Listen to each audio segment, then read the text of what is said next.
hazviperi mushe panguva ino ana majarajaro anozivikanwa kuti these guys vanenge vane inside information waya panguva ino vachiexposa zvese zvagara zvinonyatsodikanwa kuti VP Constantine Chiwenga is being seen as a threat. Aiwa, the 2030 revolution iri kuonekwa kunzi iri kuuya panguva ino ichiextenda the tenure yemutungamiri wenyika kuti aiwa ngaiextenda to 2030 but panguva ino kuri kwakunzi there are some people who are being targeted panguva ino vachinzi they are supporting VP Constantine Chiwenga and his wife. Sadapinda mashoko zvizere anobuda nyungu panguva ino ndobva subscriber olaika motown the bell yako tivinda paenda majarajaro sanodanyira chiti Idi Mnangagwa views General Chiwenga is and his wife as his sworn enemies, and he continues to attack him using an assassin, Themba Maliswa.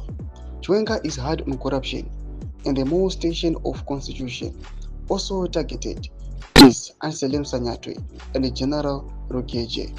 And I'm not sure why Rugeje. Lomashwa rubuda nyungo pangwa ino ya majaraja chita awa VP Constantine Chiwenga pamchete na his wife. Panguva ino taiti risk yesterday kana mukaona another video ratakaburitsa awa tichiona kuti VP Constantine Chiwenga is also attacked panhau awa dzekusnaba macrucial events akaita sana Besona and also mutungamiri wenyika pakano commissioner esilo munyika yedu yezimbabwe VP Constantine Chiwenga vakuonekwa kunzi he was reportedly absent. Zviitiko izvi zvinyatsikuonekwa kunzi the regime panguva ino iri kunota vachigadzirira VP Constantine Chiwenga kuzonyatsoataka but panguva ino kuchinekwa VP Constantine Chiwenga achiva hard on corruption panguva ino achiuya achiti let us follow the constitution zvainotaura kuti tiite let us comply to that not kuya tichiamira constitution zvaita kuti VP Constantine Chiwenga avengwe neruzhinji especially those who are pushing the 2030 plan iri kusapota zvigananda. Mashoko ari kubuda panguva ino ari kuonekwa kunzi even Anselm Sanyatwe aonekwa kunzi